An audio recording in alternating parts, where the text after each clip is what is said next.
Et nous retrouvons Pierre Bourdin pour la finale du championnat Midi-Pyrénées d'enduro. D'enduro, c'est ça. Comment s'est déroulée cette finale?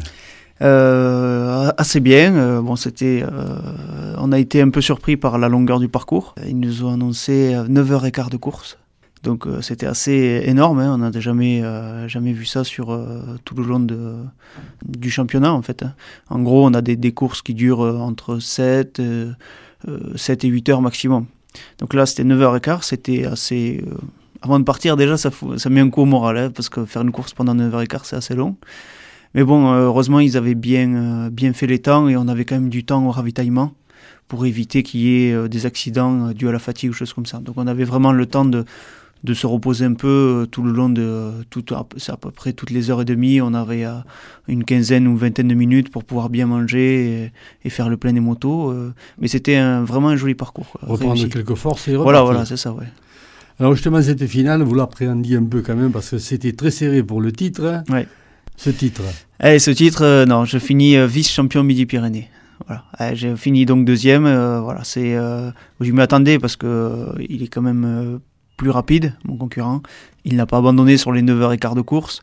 Donc voilà, c'est comme ça. Bon, je m'en doutais, mais en même temps, je suis content parce que ça correspond plus à ce que j'avais dans l'objectif. L'année dernière, j'avais fait 3e. Le but, c'était d'augmenter cette année. Donc voilà, j'ai fait 2e.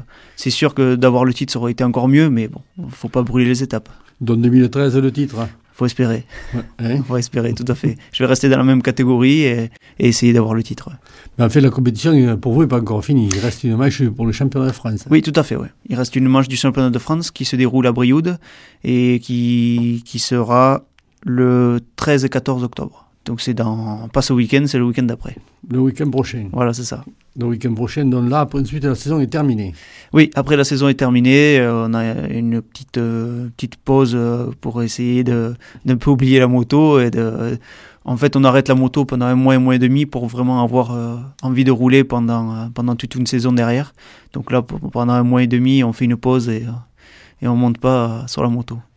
Et ensuite la reprise alors, au mois de janvier. La reprise, je vais commencer pendant les fêtes pour essayer d'équilibrer un peu entre les fêtes et tout ça pour pas prendre trop de kilos. Donc je vais essayer de reprendre un peu le sport petit à petit. Au mois de janvier, on va augmenter le sport. Et puis voilà, petit à petit, je vais me remettre en condition physique, faire du fractionné, faire tout ce qu'il faut pour avoir la condition et puis pas mal m'entraîner sur la moto pour essayer d'avoir un titre l'année prochaine. Perdre quelques kilos. Est-ce qu'en moto, on perd des kilos? En moto, on perd des kilos, oui. Oui. Sur des courses de 9h15 de course, on perd des kilos. Ouais. Donc justement, comment ça se passe là? C'est assez quand même... Alors c'est assez fractionné. C'est la moto surtout qui... Pas forcément, parce que quand on doit pousser dans des côtes, on transpire. Parce que le poids de la moto se retrouve... le moteur, c'est un atout dans les montées, mais quand on va devoir pousser, le poids fait que ça devient lourd à pousser, quoi. Non, c'est surtout ensuite un entraînement physique, quoi. Hein. Oui, voilà. C'est ça. Donc entraînement physique, donc courir, faire du vélo, faire du rameur, faire d'autres sports assez variés pour essayer de travailler un peu tous les muscles. Oui, de la muscle, parce que justement, ça demande quand même une certaine musculation pour tenir la moto. Ouais. C'est ça, pour essayer, et puis aussi pour essayer pour essayer d'arriver à rouler relâché. C'est-à-dire, en étant un peu musclé, on arrive à rouler sans trop forcer. Alors que si on est un peu juste physiquement, on va forcer pour tenir tout le temps la moto. Et sur 9h15 de course, on ne peut pas tenir.